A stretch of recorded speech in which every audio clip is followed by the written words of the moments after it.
A4V ja A7V stuudiomonitorid pakuvad täpset ja täidlast heli kompaktses vormis, mis on mõeldud väikeste stuudiote ja lühikeste kuulamiskauguste jaoks. A7V on 7-tolline kaheribaline stuudiomonitor, mis on järglane Adam Audio auhinnatud A7X kõlarile. A7V sagedusvahemik on 40 Hz kuni 45 kHz. Väiksema ja kompaktsema 4-tollise A4V sagedusvahemik on 52 Hz kuni 45 kHz. Mõlemad stuudiomonitorid sobivad erinevateks helitöötlusteks, alates podcastide loomisest kuni keelpillikvartettide miksimiseni ning sobivad hästi ka kinoheli ning 3D heli edastamiseks. Uute A-seeria stuudiomonitoride passielemendid on valmistatud multilayer mineraalkiududest ning kõigil on klassikaline X-Art tweeter.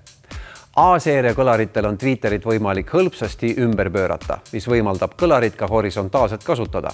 Sisseehitatud DSP-põhised häälestusvõimalused võimaldavad hõlpsalt valida oma ruumi jaoks ideaalse heli. Häälestust saab teha 3 viisil.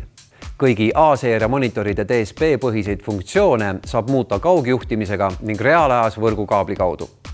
Kasutades A-kontrolli tarkvara, Sonarworksi kalibreerimisfaile või muuta parameetreid monitori küljes manuaalselt.